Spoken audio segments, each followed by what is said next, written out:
माझ्याशी बोलतात, या राज्याचे मुख्यमंत्री बहुजन 18 पगड जाती 12 बरुतेदारांचं हे राज्य या महाराष्ट्राच्या मातीत उभं राहावं, हो बहुजनांचा नेता या महाराष्ट्राच्या मातीत उभा आहे, ते आदरणीय या राज्याचे मुख्यमंत्री आदरणीय देवेंद्र फडणवीस म्हणजे आपले देवाभाऊ बोलतायत. एकदा हात वरती जोरदार करी देवाभाऊंसाठी.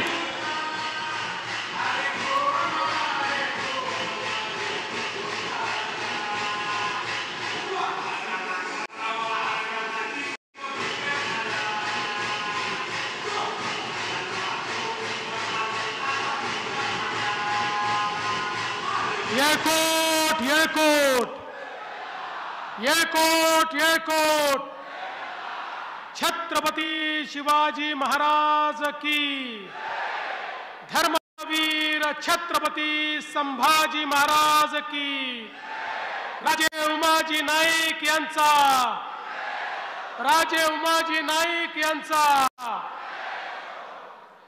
हिंदवी स्वराज्याचे सरसंस्थापक छत्रपती शिवरायांना मानाचा मुजरा करतो. भारतीय राज्यघटनेचे शिल्पकार भारतरत्न डॉक्टर बाबासाहेब आंबेडकर यांना मानवंदना अर्पित करतो. आज आद्य क्रांतीवीर राजे उमाजी नाईक यांच्या जयंती सोहळ्याच्या निमित्ताने मंचावर उपस्थित असलेले छत्रपती शिवरायांचे वंशज आणि राज्याचे सार्वजनिक बांधकाम मंत्री सन्माननीय शिवेंद्रसिंह राजे भोसले, सन्माननीय आमदार विजयबापू शिवतारे, राहुलजी कुल, विक्रमजी पाचपुते, सचिनजी पाटील, आपले भटक्या विमुक्तांचा वाघ म्हणून ज्याला ओळखतात ते गोपीचंदजी पडळकर, रणजित सिंह निंबाळकर, आणि ज्यांनी रामोशी, बेरड, बेडर सर्व समाजाला एकत्रित करून एक मोठा लढा उभारला ते आपले नेते दौलत नाना शितोळे. मंचावर उपस्थित वाल्मिकी गुरुपीठ कर्नाटकचे श्री श्री प्रसन्नानंदजी पुरी महास्वामी, प्रकाश सेठ धारीवाल, मोहनराव मदने, अंकुशराव जाधव, सन्माननीय आमचे सहकारी माजी आमदार संग्रामजी थोपटे, संजयजी जगताप, अशोकजी टेकवडे, बाबा जाधवराव, गणेश खोडे, शेखर बडणे, प्रताप पवार, प्रवीण भैया माने, हेमंत हरकरे, राहुलजी पाचरणे, हरिभाऊ लोळे, मयूर पाटील, आपले जिल्हाधिकारी श्री जितेंद्र डुडी, श्री संदीप सिंह गिल, श्री गजानन पाटील, श्री राजेंद्र रहाणे, मंचावरील सर्व मान्यवर आणि या ठिकाणी मोठ्या संख्येने उपस्थित असलेल्या माझ्या सर्व माता भगिनी आणि बंधूंनो, सर्वप्रथम इंग्रजांच्या विरुद्ध क्रांतीची ज्योत पेटवणारे आद्य क्रांतिकारक हुतात्मा राजे उमाजी नाईक यांच्या चरणी मी या ठिकाणी वंदन करतो आणि नतमस्तक होतो. आपण सगळे लोक आज त्यांच्या जयंतीच्या निमित्ताने या ठिकाणी एकत्रित आलो आहोत. आमचा रामोशी समाज, बेडर समाज, बेरड समाज, या समाजाचा इतिहास अतिशय स्वर्णिम अशा प्रकारचा इतिहास आहे. संस्कृतीचं संवर्धन करणारा, देव देश धर्माकरता लढणारा, निसर्गाचं संवर्धन करणारा, अशा प्रकारचा दराखोऱ्यांमध्ये राहणारा हा समाज, खऱ्या अर्थानं या रामोशी समाजाचं नातं तर प्रत्यक्ष प्रभू श्रीरामांची आपल्याला पाहायला मिळतं. असे श्रीरामांचे वंशज असलेले आमचे रामोशी या ठिकाणी आज उपस्थित आहेत. आणि आपल्या सगळ्यांना माहिती आहे, ज्याचा उल्लेख झाला मगाशी आपण फिल्ममध्ये देखील बघितलं, मोठ्या प्रमाणात दख्खनच्या इतिहासामध्ये आमच्या रामोशी समाजाच्या वेगवेगळ्या राजांनी केलेलं कार्य हे अतिशय अतुलनीय अशा प्रकारचं कार्य आहे. पण त्याच सोबत जो इतिहास आपण बघितलेला आहे, गुलामगिरीनंतर त्या गुलामगिरीतून बाहेर पडण्याकरता ज्यावेळी छत्रपती शिवरायांनी 18 पगड जातींना एकत्रित करून त्या ठिकाणी मावळ्यांची फौज उभी केली आणि स्वराज्याचा झेंडा हा या ठिकाणी या मराठी भूमीमध्ये लावला, त्या स्वराज्याच्या झेंड्यामध्ये खऱ्या अर्थानं ज्या ज्या लोकांनी अतिशय मोलाचं योगदान दिलं त्यातले प्रमुख हे बहिर्जी नाईक होते. शत्रूच्या छावणीमध्ये अचूकपणे शिरणारे बहिर्जी नाईक, त्या ठिकाणी शत्रूची सगळी माहिती आणणारे बहिर्जी नाईक, आणि एकदा बहिर्जी नाईकांनी सगळी माहिती आणली की महाराज त्या ठिकाणी गनिमी कावाचा वापर करायचे आणि 5000 मावळ्यांनी लाखोची फौज त्या ठिकाणी समाप्त करून टाकायचे आणि स्वराज्याचा झेंडा त्या ठिकाणी लागायचा. त्या सगळ्याच्या पाठीशी महाराजांचा सर्वाधिक विश्वास असलेले बहिर्जी नाईक होते आणि त्यांची ती गुप्तहेर पद्धत होती की ज्या पद्धतीमुळे स्वराज्याला सगळी माहिती आधीच मिळायची. आणि म्हणूनच बहिर्जी नाईकांना तिसरा डोळा म्हणून संबोधण्यात आलं. महाराजांचा डोळा, महाराजांचा कान हे बहिर्जी नाईक या ठिकाणी होते. आणि आमच्या रामोशी समाजावर महाराजांचा इतका विश्वास होता की अनेक किल्ले हे रामोशी, बेरड, बेडर समाजाच्या किल्लेदारांना महाराजांनी सोपवून दिले होते. महाराजांना माहिती होतं हा रामोशी इतका प्रामाणिक आहे, जीव गेला तरी किल्ल्याचं दार कधी उघडणार नाही, गनिमाला कधी सामील होणार नाही. हा विश्वास छत्रपती शिवरायांचा आमच्या रामोशी समाजाच्या प्रती होता. आणि म्हणून स्वराज्याच्या लढाईमध्ये, देव देश आणि धर्माच्या लढाईमध्ये अग्रसर राहिलेला समाज आमचा रामोशी, बेडर, बेरड समाज हा या ठिकाणी आपल्याला पाहायला मिळतो. आणि त्यानंतर मराठेशाही ज्यावेळी हळूहळू त्या ठिकाणी कमजोर झाली आणि इंग्रजांचं राज्य उभं राहायला लागलं, या देशामध्ये ब्रिटिश ईस्ट इंडिया कंपनीने आपली पाळं मुळं खालपर्यंत नेली, त्यावेळी खऱ्या अर्थानं ब्रिटिश ईस्ट इंडिया कंपनीला पहिला विरोध या भारतामध्ये कोणी केला असेल तर त्या व्यक्तीचं नाव होतं राजे उमाजी नाईक.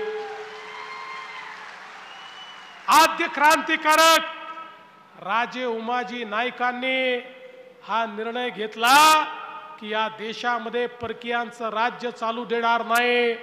जे स्वराज्य छत्रपती शिवरायांनी उभं केलं ते स्वराज्य परत मिळवण्याची जबाबदारी आपली आहे. आपल्या लोकांना पारतंत्र्यात ठेवायचं नाही.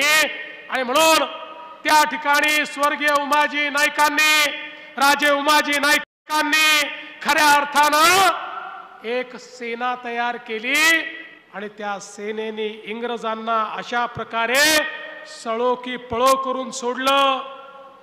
1820 साली रॉबर्ट नावाच्या इंग्रजी अधिकाऱ्याने एक पत्र ईस्ट इंडिया कंपनीच्या माध्यमातून इंग्रजाच्या सरकारला त्या ठिकाणी लिहिलं आणि त्यात तो म्हणतो उमाजी रामोशी समाज, उमाजींचा रामोशी समाज हा इंग्रजांच्या विरुद्ध तिरस्काराने पेटला असून तो कोणत्या तरी राजकीय बदलाची वाट पाहत आहे. जनता त्यांना मदत करीत असून कुणी सांगावे हा उमाजी राजा होऊन छत्रपती शिवाजींसारखं राज्य तर स्थापन करणार नाही ना. अशा प्रकारचं पत्र हे इतिहासामध्ये उपलब्ध आहे जे खऱ्या अर्थानं त्या रॉबर्टने लिहिलं होतं. आणि मॅकॅन्टॉस सारखा अधिकारी, ज्या मॅकॅन्टॉसने खूप मोठ्या प्रमाणात इतिहास लिहून ठेवलाय, तो मॅकॅन्टॉस म्हणतो उमाजी पुढे छत्रपती शिवाजी महाराजांचा आदर्श आहे. त्याला जर फाशी दिली नसती तर तो दुसरा शिवाजी झाला असता. अशा प्रकारे मॅकेंटोसनी राजे उमाजी नाईक यांच्याबद्दल लिहून ठेवलेला आहे. आणि म्हणून आपण जर बघितलं 22 जुलै 1826 ला याच जेजुरीच्या कडे पठार भागामध्ये उमाजी राजे नाईकांचा राज्याभिषेक झाला. आणि त्या राज्याभिषेकानंतर या राजाने 6 वर्ष इंग्रजांना सळो की पळो करून सोडलं. इंग्रजांना जळी स्थळी काष्टी पाषाणी उमाजी राजेच दिसायचे. आणि इंग्रजांच्या जाचातनं स्वतःचं स्वतंत्र राज्य तर त्यांनी तयार केलंच, पण एक उत्तम प्रशासकासारखे आज्ञापत्र त्यांनी तयार केले. कारण त्यापूर्वी 1817 साली ज्यावेळी इंग्रजांच्या कैदेमध्ये ते होते त्या काळामध्ये त्यांनी लिहायला आणि वाचायला शिकून घेतलं. आणि त्यानंतर राजे झाल्यानंतर स्वतःच्या हाताने आज्ञापत्र तयार केली. आणि त्या आज्ञापत्राच्या माध्यमातून कुठल्याही गरीबावर अन्याय होणार नाही, कुठल्याही धार्मिक पूजेमध्ये व्यवधान येणार नाही आणि कोणीही कोणावर अत्याचार करू शकणार नाही, अशा प्रकारची आज्ञापत्र तयार करणारे राजे उमाजी नाईक त्या ठिकाणी होते. आणि म्हणूनच एक उत्तम प्रशासक म्हणून समाजातनं मोठ्या प्रमाणात त्यांना समर्थन मिळायला लागलं. इंग्रज इतके घाबरले होते की त्या काळामध्ये 1830 साली इंग्रजांनी त्यांच्यावर 10,000 रुपयाचा एक पुरस्कार ठेवला की राजे उमाजी नाईक यांची खबर देऊन जो पकडून देईल त्याला 10,000 रुपये.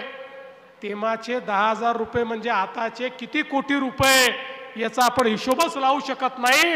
शेकडो कोटी रुपये आजचे. म्हणजे तुम्ही विचार करा इंग्रज राजे उमाजी नाईकांना किती घाबरले होते की त्यांनी त्या काळात सर्वाधिक त्या ठिकाणी इनाम जर कोणावर लावला असेल तर तो उमाजी नाईकांवर लावला. इंग्रजांची अवकात नव्हती उमाजी नाईकांना पकडायची, पण दुर्दैवाने काही लोकांनी फितुरी केली. बघा स्वराज्याच्या इतिहासामध्ये छत्रपती संभाजीराजेंनाही कोणी कधी पकडू शकलं नसतं. अरे देश धर्म पर मिटने वाला शेर शिवा का छावा था, महापराक्रमी परम प्रतापी एक ही शंभू राजा था. तशा छत्रपती संभाजी महाराजांनाही कोणी पकडू शकलं नसतं, पण फितुरी झाली. तशीच फितुरी राजे उमाजी नाईकांच्या बद्दलही झाली. आणि राजे उमाजी नाईकांना त्या ठिकाणी पकडण्यात आलं. आणि इंग्रजांनी निर्णय घेतला की या रामोशी समाजाला, बेरड समाजाला, बेडर समाजाला आणि या भटक्या विमुक्तांना या ठिकाणी शांत करायचं असेल तर राजे उमाजी नाईकांना जाहीर फाशी दिली पाहिजे. त्यातनं यांचा उत्साह कमी होईल, यांचं तेज कमी होईल, त्या ठिकाणी कुठेतरी हे घाबरतील. आणि म्हणून भर रस्त्यावर राजे उमाजी नाईकांना फाशी देण्यात आली. पण त्या फाशीने आमचा बेरड समाज, बेडर समाज, रामोशी समाज थांबला नाही. त्यानंतरही ही लढाई अशीच त्यांनी सुरू ठेवली. बंधू भगिनींनो, या स्वातंत्र्याच्या लढाईमध्ये आमच्या आदिवासी समाजाने आणि आमच्या भटक्या विमुक्तांनी या ठिकाणी जे योगदान दिलेलं आहे, दुर्दैवाने आपल्या इतिहासाने हे योगदान कधीच लिहून ठेवलं नाही. आमच्या या समाजाच्या योगदानाला कधीच पुढच्या पिढीपर्यंत पोचू दिलं नाही. आणि इंग्रजांच्या तर लक्षात आलं होतं की हे समाज असेच या ठिकाणी तेजस्वी राहिले तर आपण या भारतामध्ये राज्य करू शकत नाही. या समाजाचं तेज नष्ट करा, या समाजाची लढवय्यी वृत्ती नष्ट करा, यांची विजिगीषू वृत्ती नष्ट करा. आणि म्हणून इंग्रजांनी क्रिमिनल ट्राइब्स ऍक्ट त्या ठिकाणी तयार केला आणि या सगळ्या समाजांना गुन्हेगारी समाज म्हणून त्या ठिकाणी त्या कायद्याच्या माध्यमातून घोषित केलं. ते याकरता घोषित केलं नव्हतं की हा समाज गुन्हेगारी करत होता ते याकरता केलं होतं की इंग्रजांना माहिती होतं यांना जर दाबलं नाही तर भारतावर राज्य करता येत नाही आणि म्हणून यांना गुन्हेगारी समाज करा, यांना शिक्षणापासनं वंचित करा, यांना संस्कृतीपासनं वंचित करा, यांना परंपरांपासनं वंचित करा, यांना अशा प्रकारे दाबा की ज्यातनं हा समाज कुठेतरी दबला जाईल, पिचला जाईल आणि लढणं सोडून देईल. आणि म्हणून जवळजवळ 80 वर्ष आमचा हा समाज गुन्हेगारी समाज म्हणून त्या ठिकाणी मागे पडला. आणि म्हणूनच स्वातंत्र्य मिळाल्यानंतर देखील 5 वर्षापर्यंत आम्हाला गुन्हेगारी समाज म्हणूनच त्या ठिकाणी मानलं गेलं. पण त्यानंतर गुन्हेगारी समाजाचा शिक्का आमच्या माथ्यावरनं पुसला गेला. पण 80 वर्षाच्या या सामाजिक दबावामुळे, या सांस्कृतिक दबावामुळे, या शैक्षणिक वंचिततेमुळे समाज कुठेतरी मागे पडला. दऱ्याखोऱ्यांमध्ये, कडे कपाऱ्यांवर, जंगलामध्ये वावर करत असताना समाजाचं तेज हे कुठेतरी भंग पावलं. आणि म्हणूनच आज आवश्यकता आहे पुन्हा एकदा आमच्या या समाजाला तेच राजे उमाजी नायकांचं तेज परत करायची. आणि म्हणूनच आज आपल्या सरकारने हा जो प्रयत्न सुरू केलेला आहे तो हाच प्रयत्न आहे की आमच्या रामोशी, बेडर, बेरड समाजाला त्यांच्या इतिहासाची आठवण करून द्यायची, त्यांच्या शौर्याची आठवण करून द्यायची आणि पुन्हा एकदा या समाजाला देशाच्या आणि राज्याच्या आर्थिक प्रवाहामध्ये मुख्य धारेमध्ये आणायचं.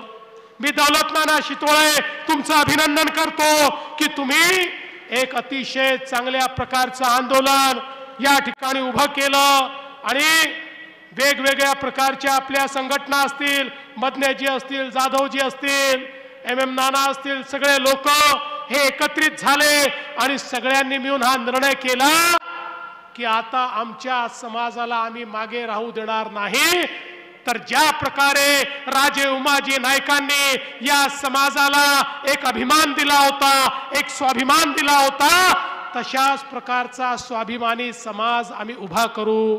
आणि ज्यावेळी रामोशी समाजाच्या, बेरड समाजाच्या, बेडर समाजाच्या आमच्या नेत्यांनी आम्हाला हाक दिली, त्यांच्या हाकेला आम्ही प्रतिसाद दिला आणि सांगितलं काळजी करू नका, सरकार तुमच्या पाठीशी ताकदीने उभं राहील. बंधू भगिनींनो, आम्ही या ठिकाणी स्मारक करायचा निर्णय घेतला आणि राजे उमाजी नाईक यांची जयंती ही साजरी करण्याचा निर्णय घेतला. ही केवळ जयंती पुरतं नाही आहे, तर या निमित्ताने समाजाला एकत्रित करून समाजाचा इतिहास हा पुन्हा रोपित करायचा. समाजाला हे सांगायचं, अरे तुम्ही कोण आहात हे लक्षात ठेवा, तुम्हाला असं मागे राहून चालणार नाही. या ठिकाणी इंग्रजांच्या कुटील डावामुळे तुम्ही मागे राहिला असाल, पण आता मागे राहता कामा नये. आता येणाऱ्या पिढ्या या आमच्या पिढ्या पुढेच जाणार आहेत, आमच्या पिढ्यांना कोणी थांबवू शकत नाही. हे सांगण्याकरता खऱ्या अर्थानं हे कार्यक्रम आपण हातामध्ये घेतले आहेत. आणि म्हणूनच राजे उमाजी नाईक आर्थिक विकास महामंडळ हे आपण सुरू केलं आहे.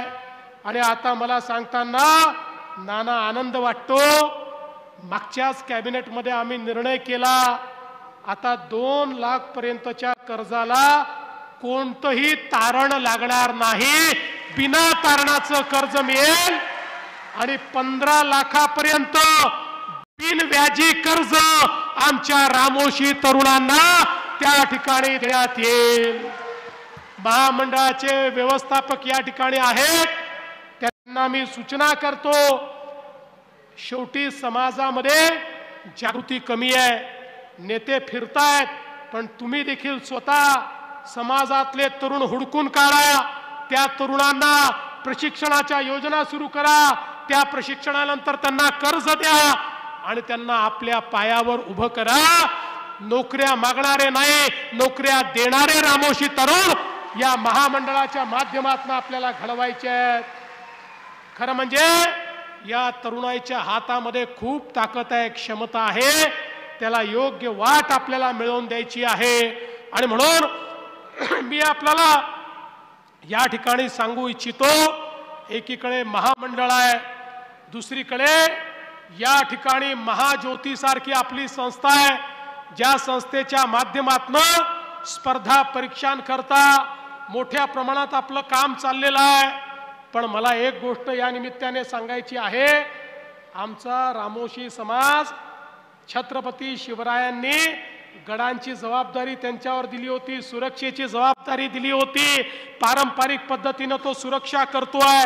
आणि म्हणून आपल्या आर्थिक विकास महामंडळाने आणि सारथींनी मिळून एक प्रशिक्षणाची योजना तयार करायची, जे प्रशिक्षण आमच्या रामोशी, बेरड आणि बेडर समाजाकरता त्यांना पोलीस भरतीमध्ये जास्तीत जास्त प्रशिक्षण मिळेल याकरता ही योजना तयार करायची, ज्या माध्यमातून प्रशिक्षित होऊन आमच्या पोलीस भरतीमध्ये आमच्या रामोशी, बेरड आणि बेडर समाजाचे जास्तीत जास्त तरुण आणि तरुणी देखील त्या ठिकाणी गेल्या पाहिजेत. याकरता एक नवीन योजना येत्या काळामध्ये आपण सुरू करू आणि त्यातनं निश्चितपणे हे कार्य आपण पुढे नेऊ.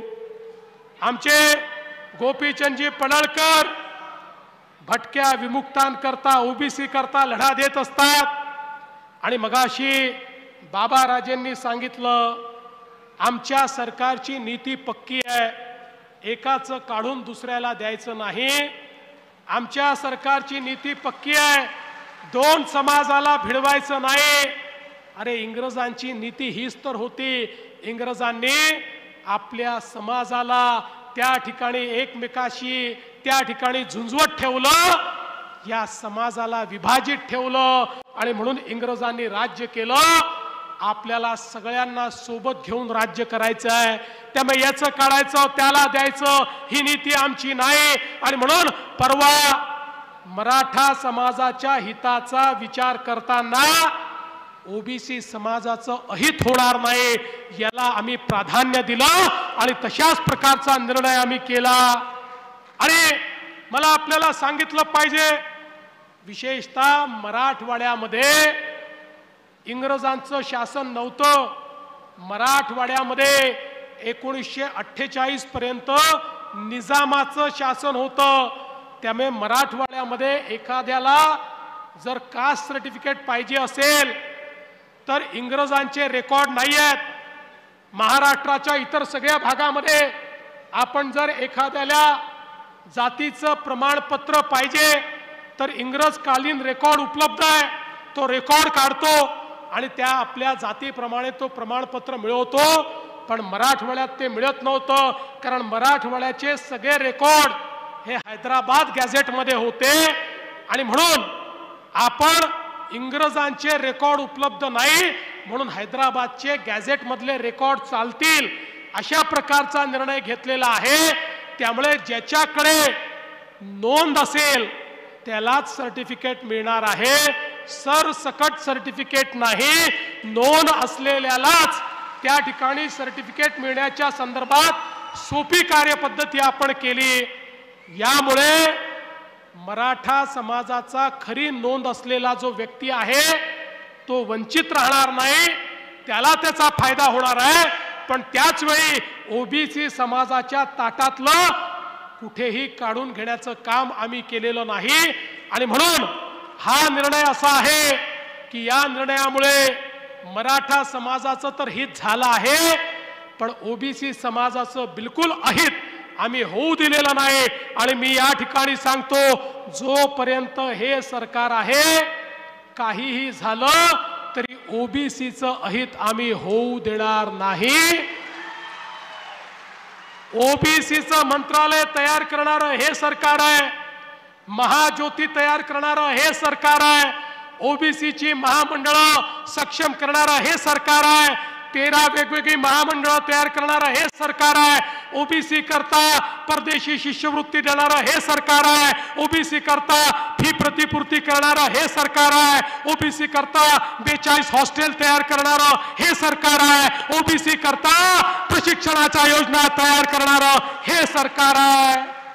याचं कारण आम्हाला हे माहिती आहे की जोपर्यंत छत्रपती शिवरायांसोबत लढणाऱ्या 18 पगड जातींना आम्ही मुख्यधारेमध्ये आणणार नाही तोपर्यंत शिवकार्य कधीच पूर्ण होऊ शकत नाही. ओबीसींचा त्या ठिकाणी उत्थान, ओबीसींचा विकास म्हणजे शिवकार्य आहे आणि ते शिवकार्य केल्याशिवाय हे सरकार कधीच थांबणार नाही. आणि म्हणून कोणीही मनात शंका आणू नका, आम्ही दबावापोटी काम करत नाही, आम्ही समाजाच्या प्रेमापोटी काम करतो. त्यामुळे कुठलाही समाज मागण्या घेऊन आल्यानंतर त्या समाजाच्या योग्य मागण्या या निश्चितपणे पूर्ण करण्याचं काम हे आमचं सरकार यापुढेही करेल. आणि दौलत नाना काळजी करू नका, तुम्ही संकोच करत होतात, तुम्ही म्हणत होतात मागण्या तर अनेक झाल्या पण अजून मागण्या आहेत. समाजाच्या मागण्या कधी संपत नसतात, त्या एक संपली की दुसरी मागणी मागायची असते आणि तुम्ही मागत राहा आणि आम्ही देत राहू. आणि आम्ही का देऊ माहिती आहे, तुम्ही आम्हाला निवडून दिलं म्हणून देऊ शकतो. त्यामुळे आम्ही काही आमच्या पदरचं देत नाही, आमच्या खिशातलं देत नाही. आम्हाला तुम्ही देण्याचा अधिकार दिला म्हणून जे तुमचं आहे ते तुम्हाला आम्ही देतो आहे.